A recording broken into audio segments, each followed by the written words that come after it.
Hi, I'm Phaedra Charles. My pronouns are she, her, they, them.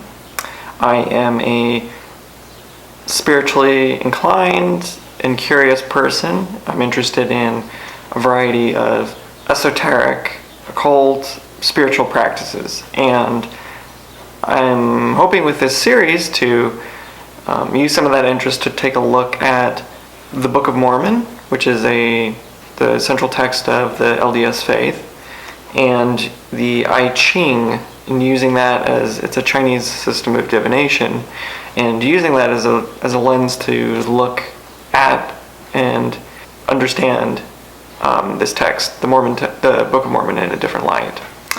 Maybe it would be helpful to talk a little more about my background. I am from Utah originally. I live in Brooklyn, New York now. I was raised in the Mormon faith, and I am not a practicing member of that faith anymore. My spiritual beliefs and journey is very personal, and my hope with this series is that maybe I can talk to a couple different audiences here, different communities that I know and have come in contact with. One of those communities would be members of the church.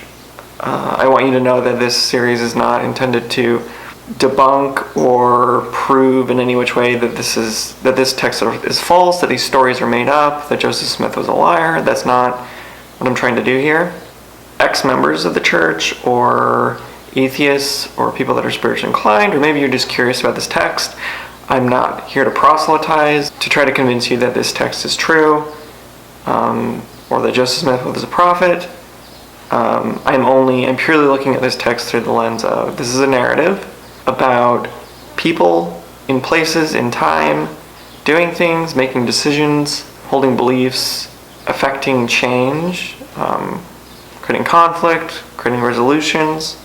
That's worth examining, and that's worth maybe understanding. So I think it's probably worthwhile to talk a little bit about what the Book of Mormon is and what the I Ching is. The Book of Mormon is the central doctrine or central scripture of the LDS Church. Those members believe that Joseph Smith translated that text from golden plates that were given to him or shown to him by the angel Moroni it starts sometime like 600 years before Christ in Jerusalem, and it follows a family that travels from there to America. And at the beginning of the Book of Mormon, there is a claim of authenticity that, 3 witnesses that witnessed to the angels that Joseph Smith saw, and then an additional 7 witnesses that witnessed to the authenticity of the plates of brass, which Joseph Smith translated the Book of Mormon from. Something that popped in my mind reading that was the beginning of the movie Fargo. At the beginning of that movie, there's a disclaimer that the Coen brothers put that says, what you're about to witness is true. At the end of the movie, there's a scene where Steve Buscemi takes a bag of money and buries it in the snow out in the middle of the Minnesota wilderness. In real life, a woman in Japan saw this, and this woman actually traveled to Minnesota to try to find this money that she thought was buried out there. I bring this up not because I'm trying to say that this is evidence that the Book of Mormon isn't true or these stories didn't happen. I think I approach it more from the perspective of, with the movie Fargo, it doesn't matter so much that whether or not the story is true as the fact that is a device that they use at the beginning of it that sets a certain tone that I think is really fascinating. And I would say that this device at the beginning of the Book of Mormon does something similar in that it sets a precedent for how we read this and how we approach this. So the I Ching is a Chinese divination system, and surrounding that is a text, the Book of Wisdom, which are writings about the 64 hexagrams. And the hexagrams are what is divined or divinated through a couple different potential processes. One way you can divinate that is through yarrow sticks.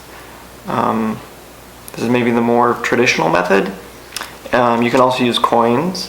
And if you're interested in learning how to do that, there is a really great description at the beginning of this book about how to do that.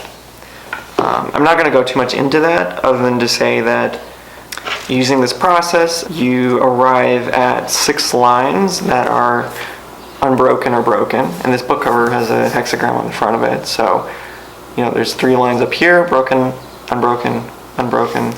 Depending on this broken or unbroken line, which is a yin or yang line, and those lines represent the, strength, firmness, yielding, unyielding, equal and opposites.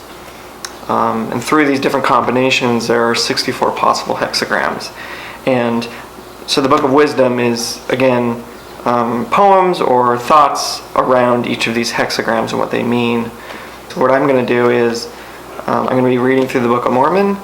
I'm going to, as questions maybe come up as I read through sections and something catches my attention, I will formulate a question and I will consult the I Ching, and we'll see what maybe light it can shed on the questions I'm having about the text. So yeah, I hope this will be fascinating for believers, non-believers, anyone alike, anyone that's curious about these different texts, and I look forward to doing this. So have a great day. Bye.